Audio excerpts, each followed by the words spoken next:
He had spent most of his life surrounded by flashing cameras, polished floors, and people who said yes to him even before he finished speaking.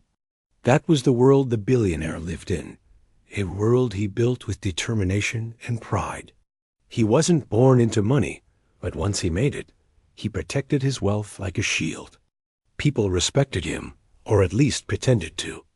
Sometimes he wondered which one it was, but he pushed that thought aside whenever it got too loud. He liked things neat, simple, organized. If something didn't fit into his life the way he wanted, he pushed it out. His wife never really fit neatly into that world, at least not in the way he expected. She was soft-spoken, gentle, and noticed small things that he never paid attention to.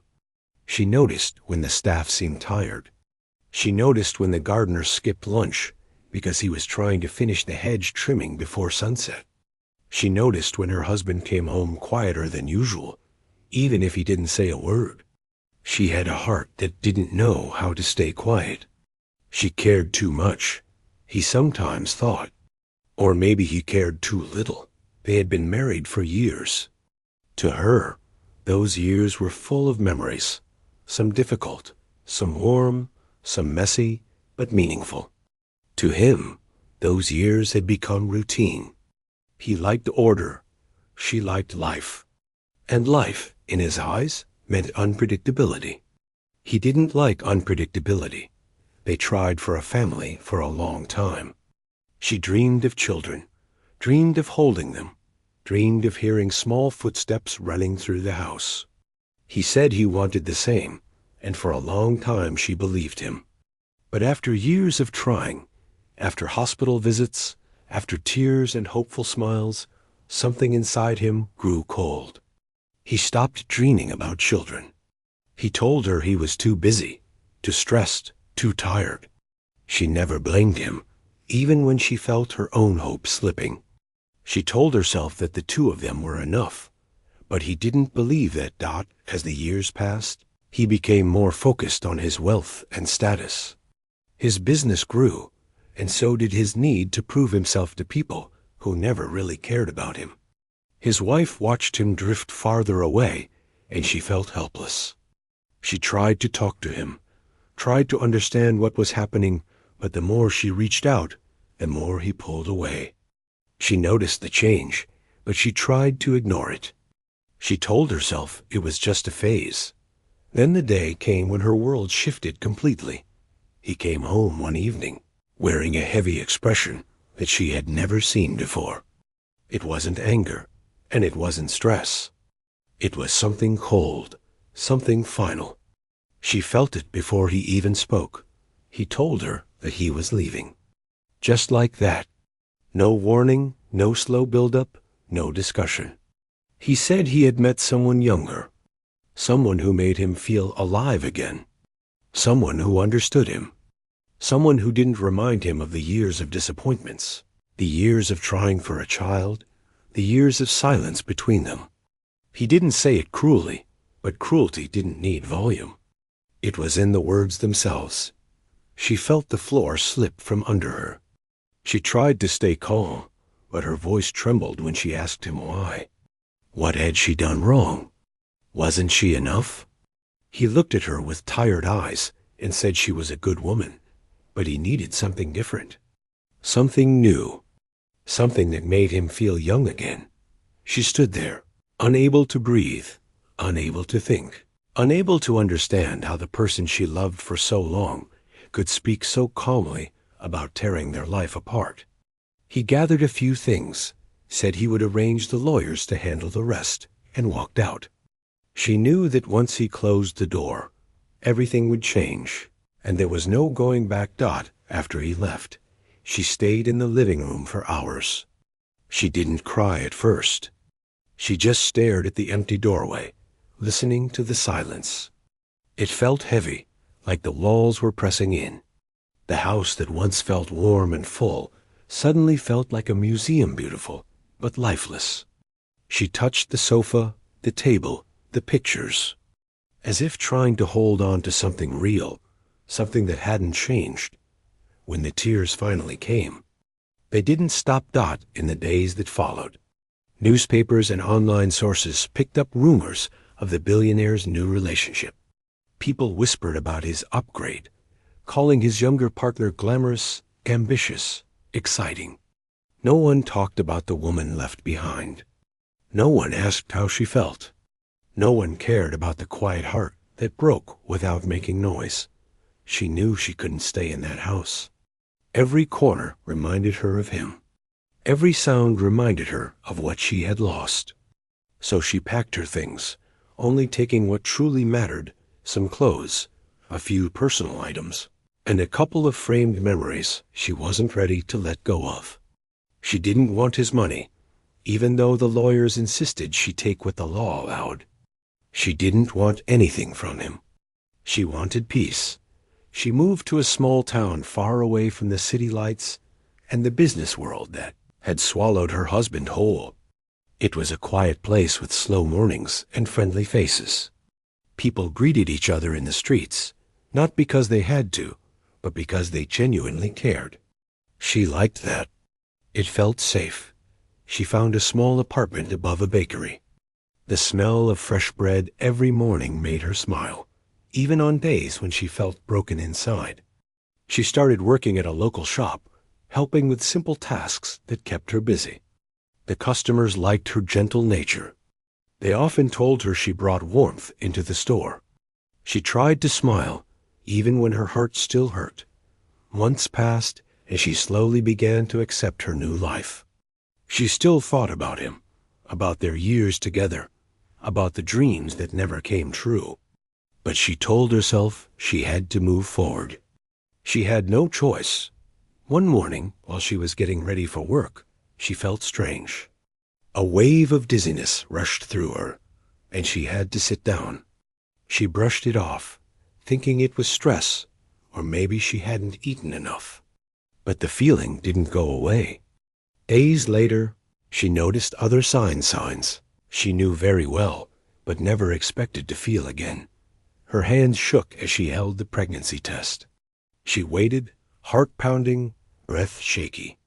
When the result appeared, she covered her mouth with both hands. She didn't know whether to laugh or cry.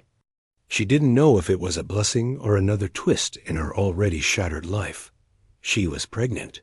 For a moment, everything stopped. All the memories of trying for so long, all the pain of waiting, all the nights she cried, wishing for a child, it all came back. She felt overwhelmed, confused, scared, but also filled with a tiny spark of hope she thought she had lost forever. She sat quietly for a long time, hands resting on her stomach. She whispered softly, as if speaking to a miracle she didn't believe she deserved. She didn't know what would happen next. She didn't know if she could raise a child alone. But she knew one thing: she would not call her ex-husband. He had made his choice. He had walked away. She would not ask for help from someone who didn't stand by her when she needed him most. Weeks passed, and she visited a local clinic for a checkup. The doctor smiled warmly and ran a few tests. But when the results came back, the doctor's expression changed, not in a bad way, but in a surprised, almost excited way. She asked the woman to sit down. The doctor gently explained that she wasn't expecting just one baby. She was expecting 4.quadruplets. The woman's breath caught. She stared at the doctor, unable to understand how something she once believed was impossible had suddenly become 4 times more real.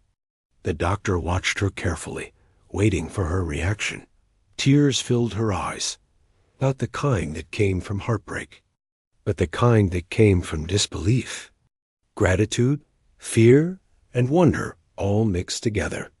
She placed a hand over her stomach, trying to imagine 4 tiny lives growing inside her. She felt overwhelmed, but she also felt something she hadn't felt in a long time: purpose. She walked home slowly, thinking about how her life had changed so quickly. Just months ago, she lost everything she thought mattered. Now, she was carrying everything she had ever wanted, multiplied by 4. Life was unpredictable, painful, surprising, but it was also generous in ways she never expected. She stopped outside her small apartment and looked around the quiet street. Children played near the corner. A couple sat on a bench sharing ice cream. The bakery owner waved at her from the shop window. For the first time, she felt like she wasn't alone. She whispered softly, "We'll be okay," not sure if she was reassuring herself or the four little lives inside her. Deep down, she hoped it was true. She didn't know how she would manage. She didn't know what challenges were waiting. She didn't know what her future would look like. But she knew one thing for sure. Her life had found new meaning, a new reason to move forward. She would fight for her children, love them, protect them, and give them a life filled with warmth. Even if she had to do it all on her own, and somewhere far away, living in a world of luxury. The billionaire had no idea that the biggest part of his story had just begun without him. The days after she learned she was expecting quadruplets felt unreal, almost like she was living in a dream she didn't quite understand yet. She walked slower, not because she was tired, but because she was always thinking now. Every step reminded her of the four tiny lives growing inside her. Sometimes she placed a hand on her stomach without even realizing it, as if she needed to reassure herself that this was really happening. She tried to keep everything quiet at first. She didn't tell her coworkers. She didn't tell the owner of the bakery downstairs. And she didn't tell the kind neighbors who sometimes asked how she was doing. She felt like she was holding a secret too precious to share, at least for a little while. But her body began to feel different. The tiredness came first, then the waves of dizziness, and then the hunger that arrived at strange hours of the day. She found herself waking up at night, craving simple things, warm soup, bread, fruit. She started packing small snacks in her bag so she wouldn't feel faint at work. She didn't complain, though. Every symptom reminded her that the four little ones were there, growing quietly, depending on her. Her doctor told her she needed to rest more, eat well, and stay calm. The doctor also explained the challenges of carrying four babies at once. She listened with a mix of worry and determination. She had already survived heartbreak. She wasn't about to be defeated by fear. She decided she would do everything she needed to keep her baby safe. She began saving money slowly. Every spare coin went into a small jar she kept in her kitchen cabinet. She didn't know how far the savings would take her, but it felt good to have a plan. She cut down on small expenses, cooked simple meals, and avoided buying anything she didn't really need. Some days were difficult, especially when she remembered how easy life had once been because of her husband's wealth. But she didn't want to depend on that kind of life anymore. She wanted to build a future on her own terms. One morning, while she was working in the shop, the owner noticed she looked paler than usual. The owner, an older woman with warm eyes and a sharp sense of people's moods, asked gently if she was feeling all right. She forced a smile and nodded. But a few minutes later, she felt a wave of dizziness and had to sit down. The owner hurried over, helped her to the back room, and insisted she rest. She sat quietly, hands folded in her lap, debating whether she should reveal the truth. She didn't want to bring trouble to the shop. But when the owner returned with a glass of water and sat beside her, concern written all over her face, she realized hiding everything would only make things harder. With a soft voice, she told her she was pregnant. The owner smiled warmly, congratulating her in a gentle tone. Then she whispered the part that still scared her. She was expecting 4 babies. The owner's eyes widened. For a moment she didn't speak. Then she held the younger woman's hands and told her she was incredibly brave. She insisted she take shorter shifts, come in later if needed, and rest whenever she felt tired. She didn't want to lose her job, but she also didn't want to risk her health. The owner's kindness felt like a blanket around her, protecting her from the coldness she once knew too well. As the months went by Her belly grew faster than she expected. The doctor explained that with multiple babies, everything happened more quickly: movement, growth, exhaustion. The first time she felt the small flutter inside her, she cried quietly in the clinic's restroom. She stood there with her hand pressed against her stomach, whispering to her children. She told them she was here, she loved them, and she would do anything to keep them safe. Her neighbors eventually learned about her pregnancy. The little town had a way of sharing news gently, not loudly like in big cities, but through curious smiles and soft questions. People offered to help in small ways, carrying her groceries, giving her a seat when she looked tired, bringing her homemade soup on cold evenings. She wasn't used to receiving so much kindness from strangers. It reminded her that the world, despite its harsh moments, still held gentle souls. She began attending prenatal appointments more often. The doctor monitored her closely, always checking the baby's heartbeats and growth. Each time she heard the sound of their tiny hearts, she felt stronger. She often closed her eyes and let the rhythm wash over her, a reminder that she wasn't alone anymore. But the pregnancy wasn't easy. Some nights she couldn't sleep because her back hurt too much. Other days she felt so tired she had to sit down after climbing just one flight of stairs. She tried to stay calm, telling herself that every difficulty was part of the journey. She avoided thinking about the man who had once promised her a family, only to walk away when life became hard. She refused to let those thoughts take space in her heart. Meanwhile, far away in his world of expensive suits and fancy parties, the billionaire was enjoying the attention that came with his new relationship. His younger partner was lively, full of energy, and loved being seen. She enjoyed the parties, the cameras, the gossip. He enjoyed feeling admired again. He didn't think about the woman he left behind. At least he tried not to. Whenever she crossed his mind, he quickly pushed the memory away. It made him uncomfortable, though he never admitted why. But cracks began to show in his new life. His younger partner wasn't interested in the quiet moments he sometimes needed. She complained when he worked late, demanded attention, and spent money without thinking twice. He began feeling drained, but he told himself it was better than the silence he once had at home. He refused to see that the problem had never been silence.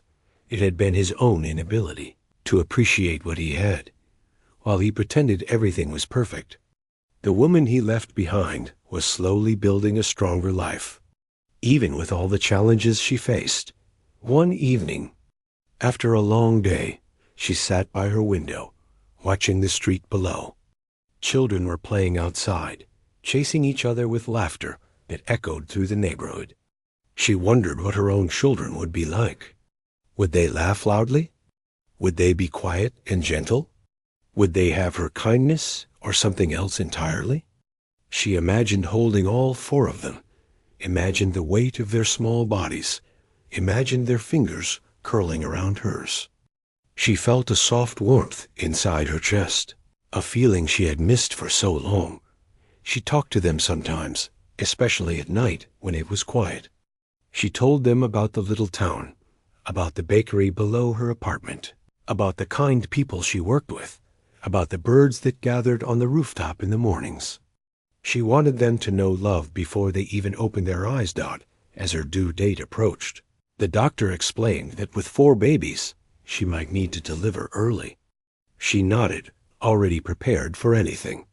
The town volunteers offered to help set up her small apartment. Some brought blankets, others brought baby clothes, and a few even organized a small collection to buy diapers. She cried the night she saw all the gifts arranged in her living room. She didn't feel pity from these people. She felt genuine care. Her body grew heavier, and her steps became slower. She stopped working a month before the due date, spending her days resting, walking carefully around the neighborhood, and preparing the last things she needed. She read about how to care for multiple babies, watching videos, and reading simple guides. She wasn't afraid, just determined. Late one night, When the world outside was quiet and the streetlights painted soft shadows across her floor, she felt a sharp pain. It wasn't like the small aches she had felt before. This was stronger, deeper. She held onto the edge of the table, trying to steady herself. Then it came again. She took a deep breath, grabbed her already packed hospital bag, and called the local emergency number. Within minutes, help arrived. She was taken to the hospital, the night air swirling around her like a soft blanket dot inside the ambulance. She clutched her stomach and whispered to her babies, telling them everything would be okay. The paramedic kept talking gently to her, asking if she was in pain, if she felt dizzy, if she needed anything. She nodded quietly, too nervous to speak much. When she reached the hospital, the medical team acted quickly. They knew her case was delicate. The doctor held her hand for a moment and told her she was strong, and they were ready. She nodded, tears gathering in her eyes not from fear, but from the overwhelming reality that she was moments away from meeting the 4 lives she had carried through months of hardship and hope. The lights were bright. Voices moved around her, but her focus was on the tiny kicks she felt from inside. She whispered, "I'm right here. Don't worry," as if her babies could hear her. Hours later, after a long and exhausting delivery, the room filled with the soft cries of newborns, 4 little voices announcing their arrival. The doctor smiled widely and told her she had done it. When she finally held the first of her babies, she felt her heart stretch in ways she never knew it could. She touched their tiny cheeks, their little hands, their soft hair. Tears streamed down her face as she whispered to them, welcoming them into a world she once feared would be too harsh for her to face alone. But now she wasn't alone. She had 4 miracles in her arms. The nurses placed each baby in their small beds, swaddled tightly. She looked at them in awe, overwhelmed by love, strength, and relief not far away. The billionaire slept peacefully in his penthouse, unaware that the children he had once given up on had just taken their first breath, and in that quiet hospital room, surrounded by. The first weeks after the birth of the quadruplets were a mixture of beauty, fear, exhaustion, and a kind of love she never knew existed. The hospital kept the babies for a while because they were born a bit early, which was normal for multiples. Every day she visited them, sitting by their small beds, talking softly to them as they slept. Their little chests rose and fell in tiny movements that felt like miracles each time she watched. She learned how to hold them gently, how to feed them, how to recognize their tiny cries. She learned the difference between each one, even though most people said they all looked alike. She memorized every small detail, the curve of their lashes, the shape of their tiny lips, the faint sounds they made when they were dreaming. It amazed her how 4 little humans could already feel so different, so real, so alive. The nurses praised her strength. They said most new mothers struggled with 1 baby, but she faced 4 with quiet determination. They didn't know how many nights she cried in the bathroom at the hospital, scared she wouldn't be enough for them. They didn't know how often she whispered, "Please be okay," as she placed her hand near their small hands. But every time she felt fear creeping into her chest, she reminded herself that these babies needed her to believe in them. And so she did. After a few weeks, the babies were healthy enough to go home. The day she brought them home was one of the happiest and scariest days of her life. Her small apartment looked different now, filled with cribs, blankets, bottles, and soft toys people from the town had donated. She stood in the doorway, holding 1 carrier, while volunteers helped her carry the other 3. She felt incredibly grateful, watching the little community come together for her. Once everyone left, the apartment became quiet again. She stood in the middle of the room, looking at the 4 tiny sleeping babies. It was strange. For months she had imagined this moment. Now that it was here, she felt this mix of joy and fear settle in her heart. She sat down and allowed herself to breathe deeply. The first night was hard. One baby cried, then another. After she fed one, another woke up hungry. She barely slept for more than 10 minutes at a time. Her body was tired, but her heart kept her moving. She whispered to the babies while rocking them, telling them stories about the stars outside the window and how strong they were. Morning came slowly, sunlight slipping through the curtains. She held a cup of warm tea, her eyes half open, watching the babies sleep. She had never felt so tired, but she had also never felt so full of purpose. Her life finally had meaning again. The days began to blend together. She learned how to manage small routines: feeding times, diaper changes, naps, gentle baths. She placed the babies in a line on the bed and laughed softly when one kicked a tiny foot in the air, bumping into another. She began taking photos of them, wanting to capture every moment before it slipped away. The town continued to support her. The bakery owner sent warm bread each morning. Elderly neighbors offered to sit with the babies while she showered or rested. A young couple from down the street brought bags of baby clothes their own twins had outgrown. People often knocked on her door just to ask how she was doing, or to bring something small: a toy, a blanket, a pack of diapers. Each time, she felt a warmth in her chest. Still, taking care of 4 babies alone was not easy. There were moments when she sat on the edge of the bed with tears filling her eyes, feeling overwhelmed. Sometimes she felt guilty for being tired. Sometimes she felt scared that she wouldn't do things right. But whenever she looked at the babies sleeping peacefully, she knew she would find the strength to keep going. On quieter evenings, when all 4 babies slept at the same time, she would sit by the window and think about her past. She never regretted leaving the life she once had. She didn't miss the mansion, the expensive things, or the grand parties. What she missed, sometimes, was companionship, the feeling of having someone beside her to talk to, laugh with, or cry with. But she reminded herself that she was not alone. She had her 4 children now, and that was enough to fill her heart. Far away, in his world of meetings, interviews, and high-end events, the billionaire seldom thought about his past. His younger partner enjoyed the attention of cameras and social gatherings. She liked showing off gifts, bragging about their trips, and using his status for her own advantage.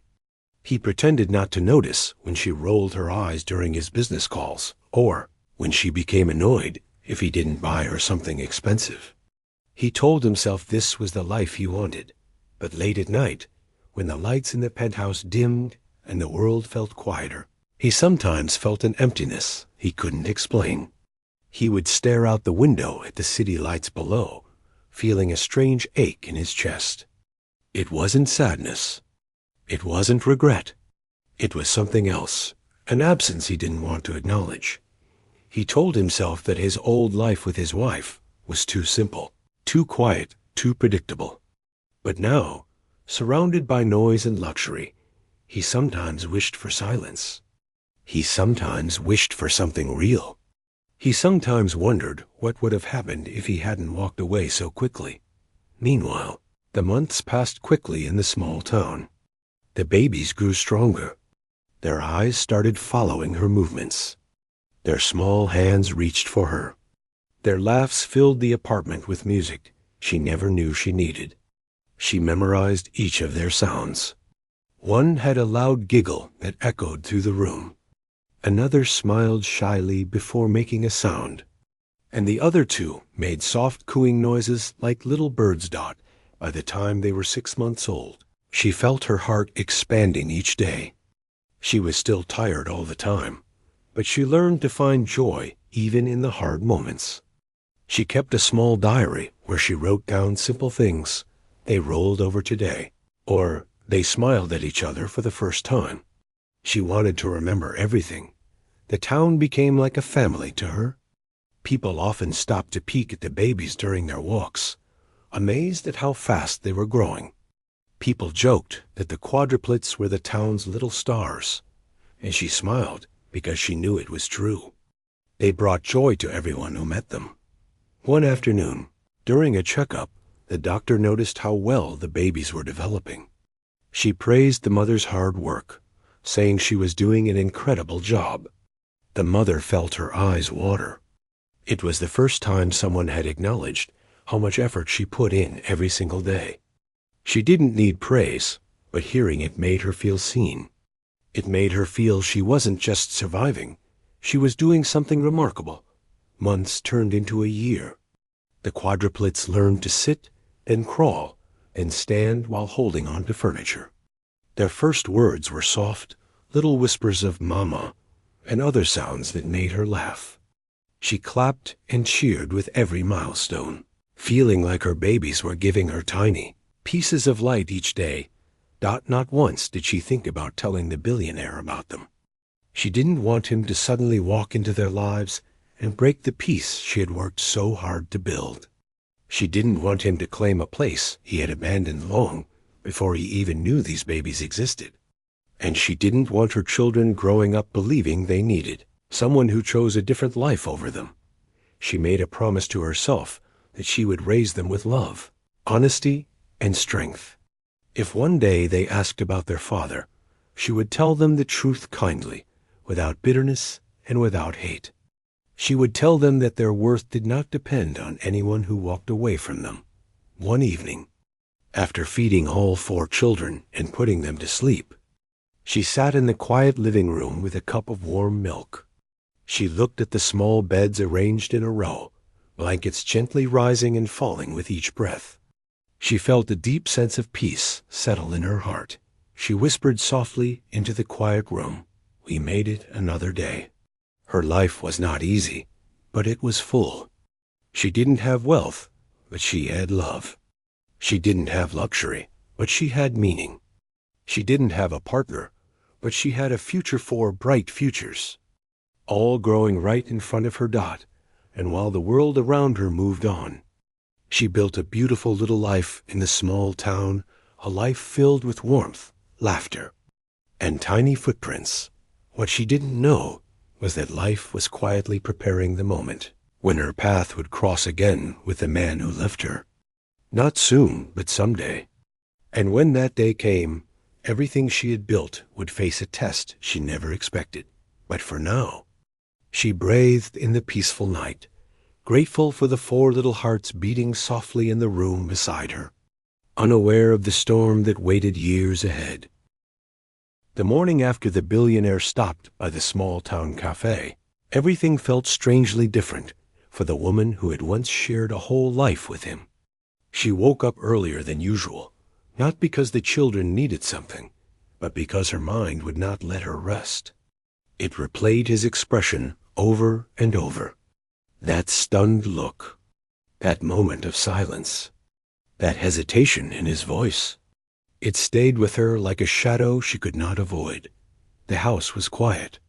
The 4 little ones were still asleep, curled up in the same way they always had since they were babies, close to each other, as if they were protecting one another, even in dreams. She stood in the doorway of their room for a moment, watching them, feeling both warmth and worry rising inside her. She did not want their world touched by confusion. She did not want their innocence stirred by something she herself no longer knew how to explain. Still, life did not pause for emotions, so she pushed herself to start her day. She washed her face, tied her hair back, and began preparing breakfast. The morning sun slowly crept through the window, casting soft gold on the kitchen door. But even the sunlight felt different today, like it was waiting for something to happen.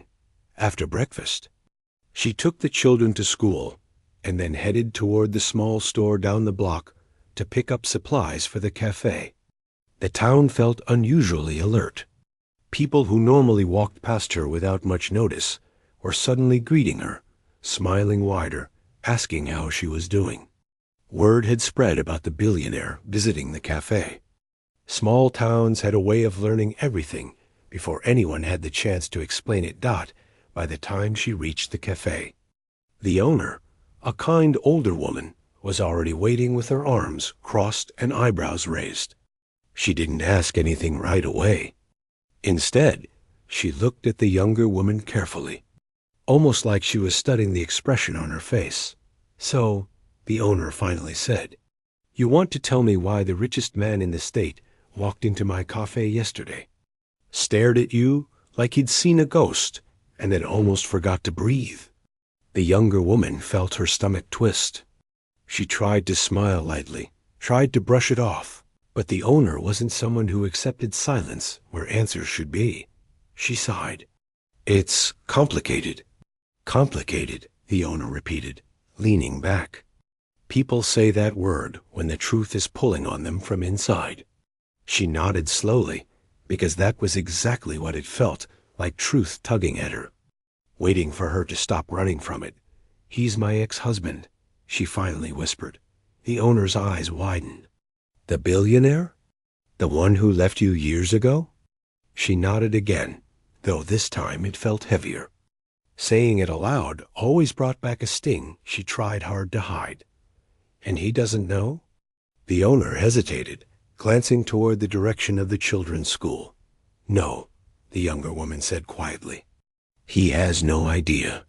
The older woman stared for a long moment, her face softening with understanding and concern. "You're carrying a lot," she said gently.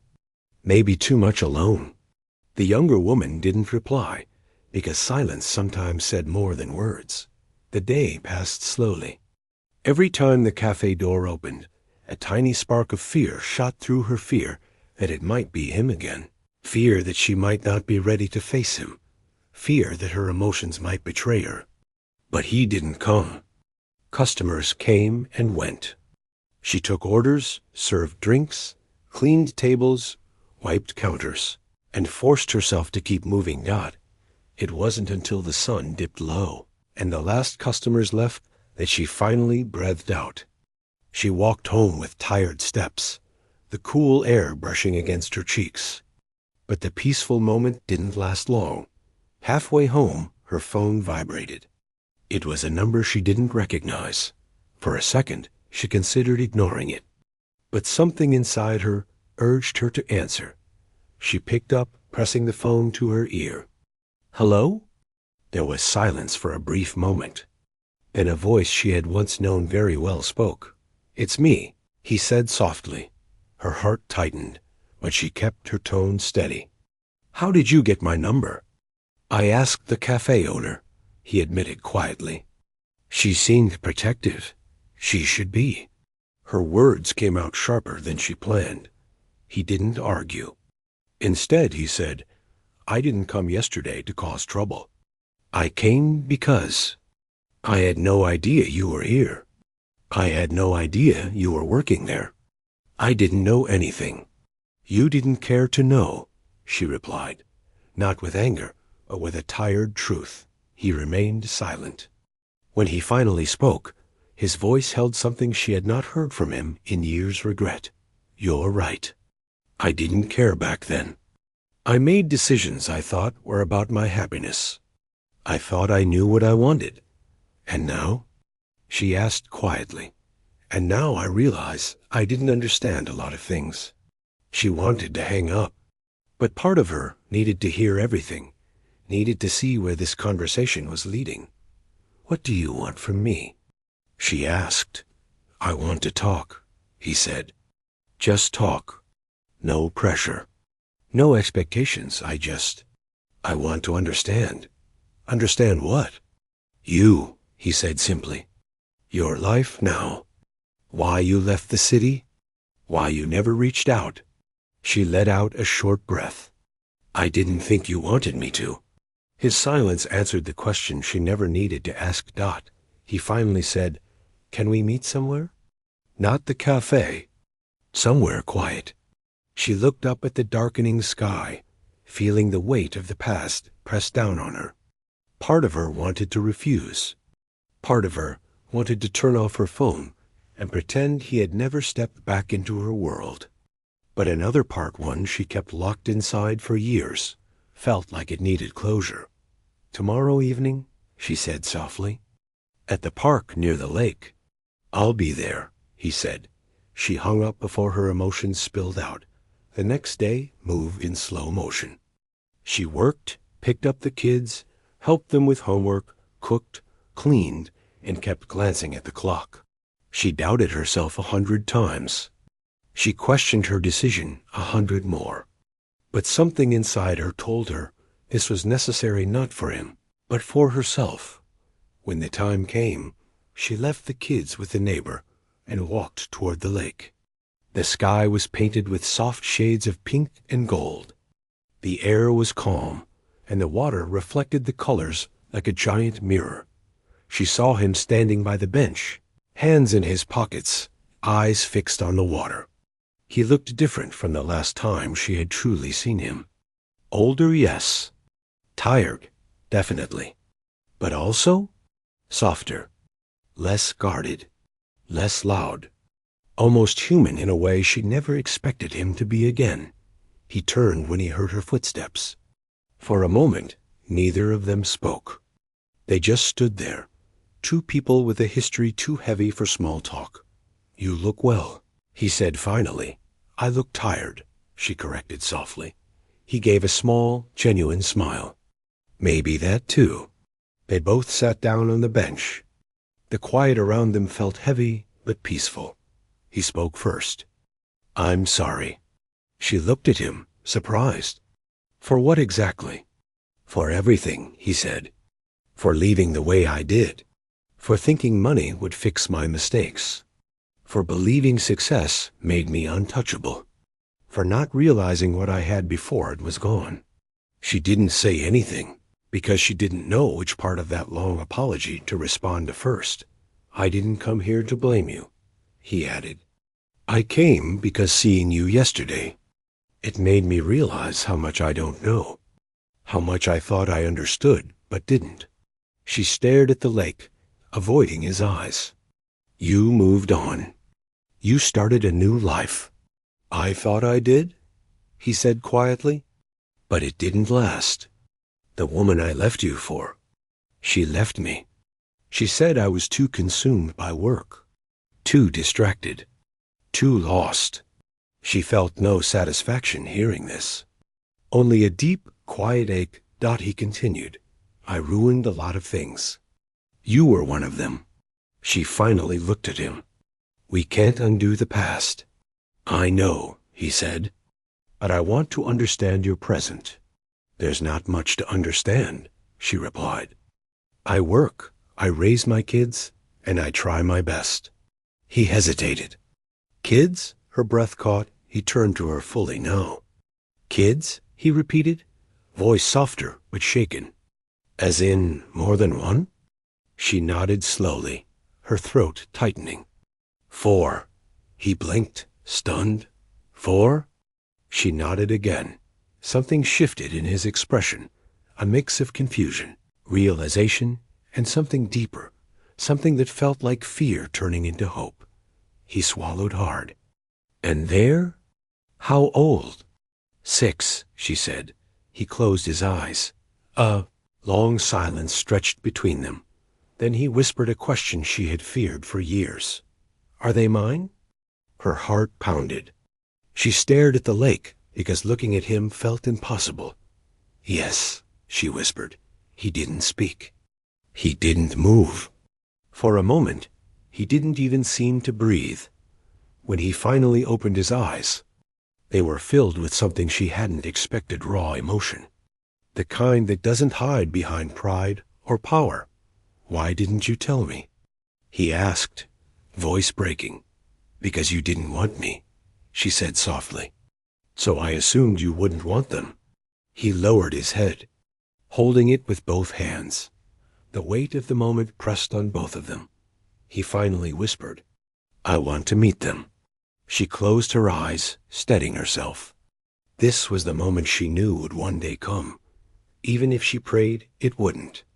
You will, she said quietly. But not yet.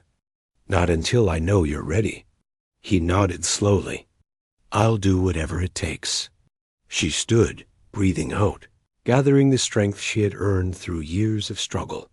and start with honesty," she said. "We can talk again, but take it slowly."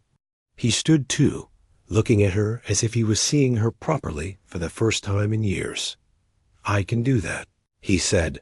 They walked away in different directions, but the silence between them felt like the beginning of something.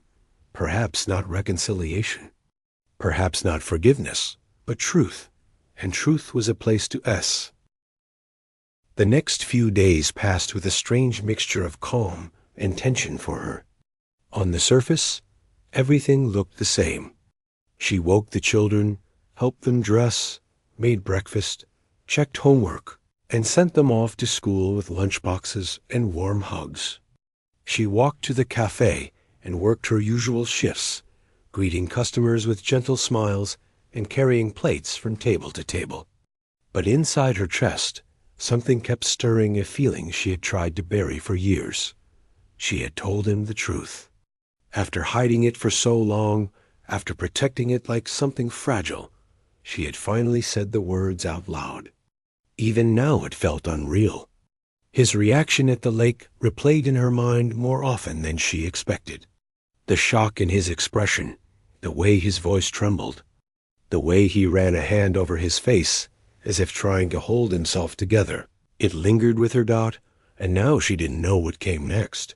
She told herself she wasn't expecting anything. She wasn't waiting for him to call. She wasn't hoping for anything. But every time her phone rang, a tiny part of her braced itself. He didn't call for 3 days. Then, on the 4th day, her phone buzzed early in the morning, right as she was packing snacks for the children. She glanced at the screen and froze for a moment. She recognized the number. Her hands felt suddenly warm, almost shaky. She took a breath and answered. His voice came through softly, almost carefully. "Good morning," she replied in the same gentle tone. "Morning. I just wanted to say," he continued, "I've been thinking about everything. I've been thinking a lot." She waited silently. "I know you said to take things slow," he said, "and I will. But I also want to understand how to be part of this in a way that doesn't make life harder for you or the kids." Her eyebrows softened a little. He sounded sincere, lost, confused, overwhelmed, but sincere. She spoke quietly. "Being part of their life isn't something you can force. It has to be earned, slowly." "I know," he said. "I'm willing to do that." There was another moment of quiet between them, heavy but not uncomfortable. He then asked, "Can we talk again?" "Not about the past. Just about now. About what you need. About what they need." She hesitated. "You want to meet somewhere?" "Yes, but only if you're comfortable." After a long pause, she agreed. "Tomorrow evening. Same place." He exhaled softly, almost like he'd been holding his breath. "Thank you." She hung up gently, not sure why the conversation left her heart beating faster than it should. Later that day, she found herself distracted at work, wiping the same table twice or pausing too long when someone spoke to her. The cafe owner noticed almost immediately.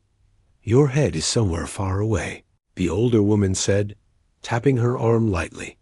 She forced a small smile. "Just tired." "Tired is when you're sleepy," the owner said. "Your eyes, however, are thinking." She didn't argue, because it was true. The truth was written all over her face. When the day ended, she walked home with the children, listening to them talk excitedly about school. They argued playfully about who had drawn the best picture in art class, who ran the fastest during recess, and who was chosen as line leader. Their voices filled the air like music, and she smiled, grateful for their simple joy. Once they were tucked into bed, she sat at the edge of the couch and let the quiet of the house wrap around her. The children were the reason she had kept going through everything. They were her strength in the days when strength felt impossible. She wondered how they would react to meeting him one day. Would they be confused? Curious? Would they feel hurt? Would they feel excited to have someone who shared their eyes, their hair, their smile? She wasn't ready for those questions. Not yet. The next evening, she went to the lake. This time, she arrived first.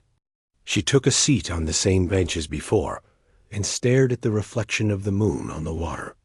The air was cool, brushing gently against her skin. He arrived a few minutes later, walking slowly, as if still unsure whether he was welcome. When he reached her, she nodded to show he could sit. He did. They sat quietly for a moment, letting the night settle around them. He spoke first. I want to understand your life, not just the part that includes the children, but everything you've been through since I left. She didn't know where to start. There were too many memories, some painful, some filled with small victories, some so heavy that thinking about them still made her chest tighten. She looked out at the water. You didn't ask about me when you left, so I learned to carry everything alone. His jaw tightened slightly. He didn't interrupt. She continued. I left the city because I couldn't stay somewhere that reminded me of what happened. I found work here. It wasn't much, but it kept me going. The babies came a few months later. I raised them by myself. He swallowed hard. You must have struggled. I did, she admitted, but I managed. I didn't have a choice. He lowered his gaze. I'm sorry, truly. She nodded, accepting the apology, but not letting it erase the years she had survived. He then asked, Can you tell me about them? I know I have no right to ask, but I want to know. She thought for a moment, then spoke softly. They're smart, very curious. They ask about everything. They love drawing and music. They help each other with everything. They have their own little world. He smiled faintly. They sound amazing. They are, she said with warmth in her voice.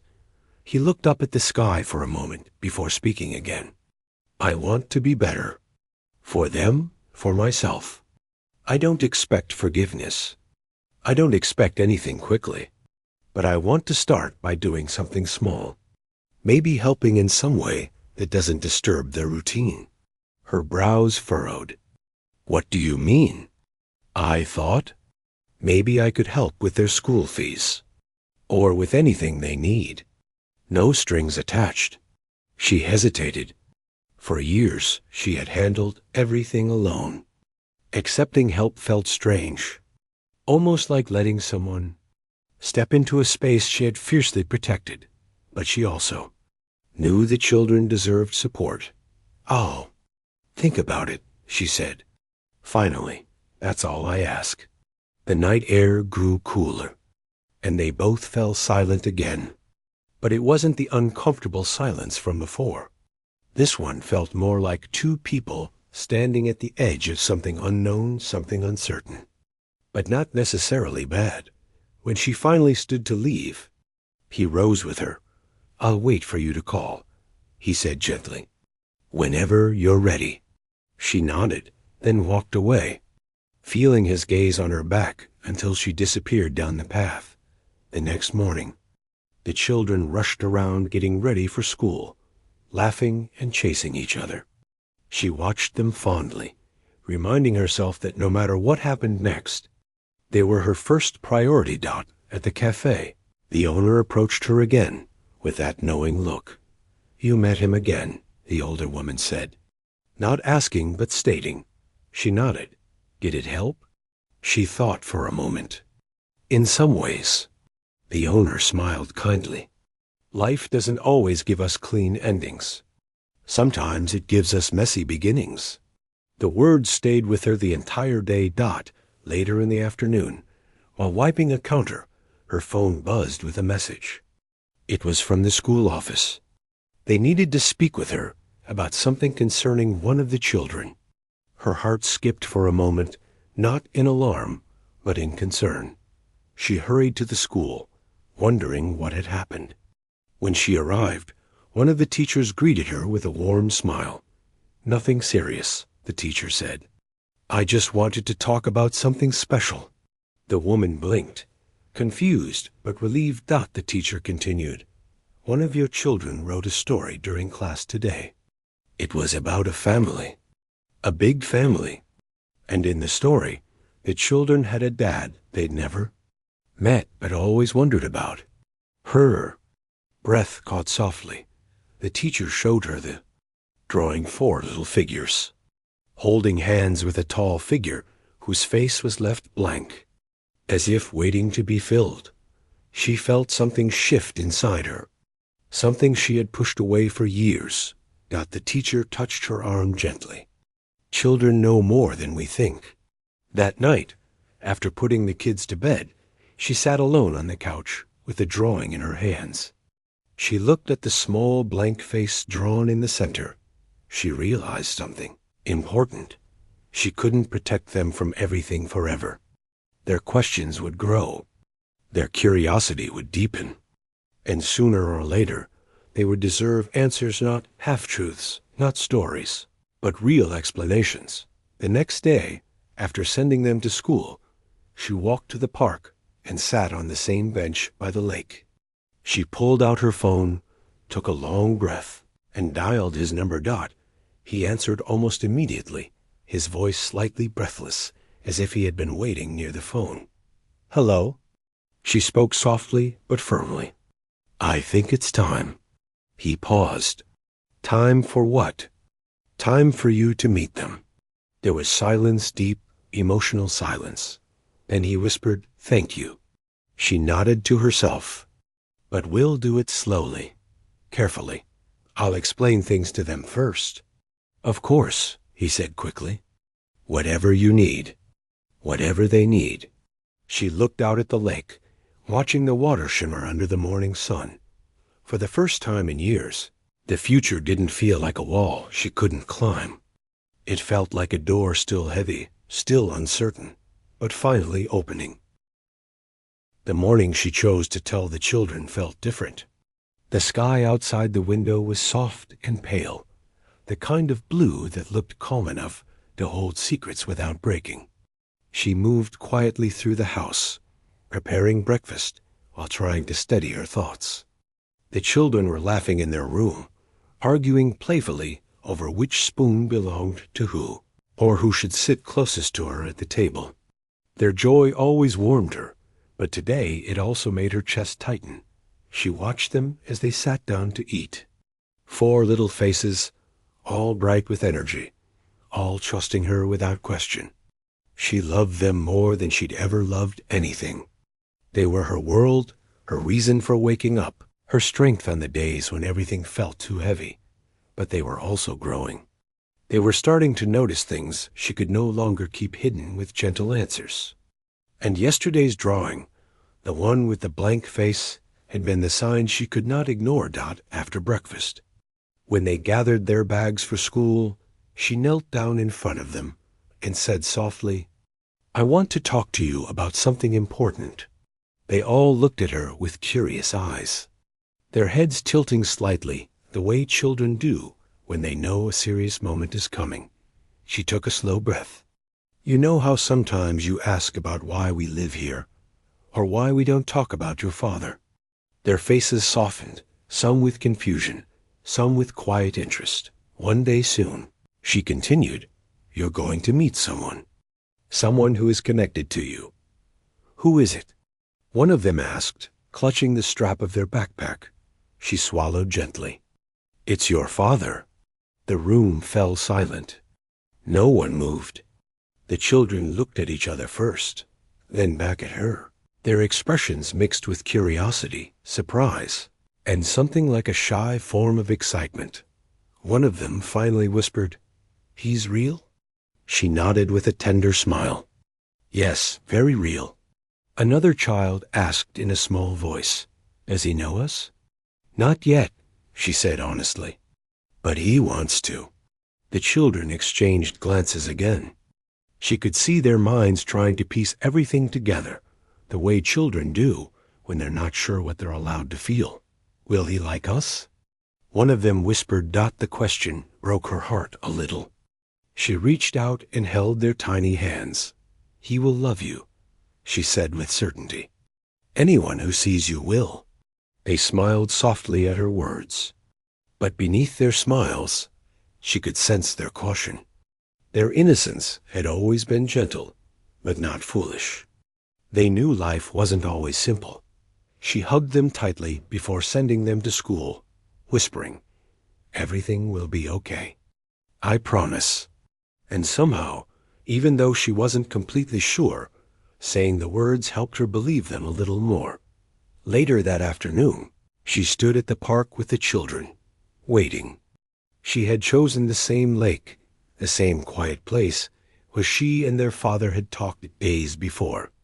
The sun was warm, and the water sparkled like hundreds of tiny mirrors. The children were holding onto her hands, staying close, watching people walk by, guessing which one might be him. She could feel their nervous excitement through the way their fingers curled around hers. He arrived slowly from the other side of the path. The moment she saw him, she felt her breath catch. Not because she still loved him, not in the way she once did, but because everything they had been holding inside for years was finally stepping into the open. He stopped a short distance away, unsure if he should come closer, until she gave him a small nod. He took a breath and walked toward them. The children stared at him with wide eyes, studying every detail of his face, maybe looking for pieces of themselves in him. He paused a few steps in front of them. His expression was full of something deep: shock, wonder, fear, and an emotion too powerful to name. "Hi," he said softly, his voice almost trembling. None of the children spoke at first. They just watched him carefully. Then one of them took a small step forward. "Are you our dad?" His eyes filled instantly. He nodded slowly. "Yes, I am." The child looked back at their siblings, as if waiting for approval. When the others nodded, all four walked closer. He knelt down to meet them at eye level, though his hands were shaking slightly. "I'm sorry I wasn't here before," he said gently. "I didn't know about you. But I'm here now, if you'll let me be." The children exchanged another silent conversation with their eyes, the way siblings often do. Then the smallest among them stepped forward and touched his hand. "You're tall," the child said simply. A soft laugh broke through his tears. "I guess I am." That was enough. Suddenly the children were all talking at once, asking questions, showing him drawings, telling him which animal they liked best, arguing about who talked the most. It felt as if a door had opened inside them, letting joy rush out. They had always been full of life, but now they were exploding with curiosity. He listened to every word, nodding, laughing softly, asking questions. He looked overwhelmed, but in the best way possible. He kept glancing at her, not with expectation, not with regret, but with gratitude. Gratitude for letting this moment happen. She stood a little apart, watching them all together. Something inside her softened, almost without her permission. She wasn't ready to rewrite their relationship. She wasn't ready to erase the past. But seeing her children's faces light up, seeing how gentle he was trying to be, seeing how careful he was with every word, it settled something inside her that had been unsettled for years. After some time, they all walked around the lake together. The children insisted on showing him every rock, every bench, every spot where they had played. He followed them like he was following a map of a life he had missed. He looked like someone trying to memorize moments as quickly as he could dot at one point. The youngest child handed him a small flower they'd picked from the grass. "Here," the child said. "You can keep it." He looked at the tiny flower like it was something precious. "Thank you," he whispered. The children ran ahead to play near the swings, and he finally walked toward her. Not too close, keeping a respectful distance. "Thank you for this," he said softly. "You didn't have to let me meet them." "I didn't do it for you," she answered honestly. "I did it for them." "I know," he said, "but I'm grateful anyway." The silence between them wasn't sharp anymore. It felt calmer, like a wound starting to close, even if it still hurt. "How are you feeling?" he asked gently. "Tired," she admitted. "But okay." He nodded. "I want to help. Not just financially, though I'm ready for that anytime, but with anything that makes your life easier. Even if it's small. I don't want to rush into anything. I just want to do what's right." She studied him for a moment. He looked different from the man he used to be. Life had humbled him. Mistakes had weighed on him. The years had softened edges she once thought would stay sharp forever. "You can start by being consistent," she said. "Show up when you say you will. Be patient with them. And with me." "I can do that," he said. The children called out to him from the swings, asking him to push them one by one. He looked at her for permission, and she nodded. He smiled, a real smile this time, and ran toward them, his laughter mixing with theirs. She watched them from a distance. For the first time in a long while, she felt something she hadn't allowed herself to feel. Relief. Not because everything was perfect. Not because the past was forgotten, but because the future didn't feel impossible anymore. Later, when the sun started to set and the children grew sleepy, they all walked home together. The children held his hands on both sides. He looked like a man rediscovering the meaning of family piece by piece. When they reached her home, he paused by the gate. "Can I see them again soon?" he asked quietly. "Yes," she said, "but we'll take it slow." "That's fine," he replied with a gentle smile. "Slow is good." The children hugged him goodbye before running into the house. He watched them go, then turned back to her. "I will do better," he said. "You and they deserve that." She nodded. Not forgiving yet, but not shutting him out either. He gave a final grateful smile before walking away. The evening light settling around him like a reminder that people can change, not always perfectly, not always quickly, but sometimes sincerely. She closed the gate and took a deep breath. Inside the house, the children were already chattering excitedly, retelling every moment of the day like it was a story they never wanted to forget. Their joy filled the rooms, turning the house warmer than it had been in a long time. She listened to them and felt a quiet peace wash over her. Life was still uncertain. There were still things to figure out. The past still existed. But now, so did a new beginning, not a romance, not a reunion, but a fragile, hopeful bridge between what had been broken and what could still be gently rebuilt.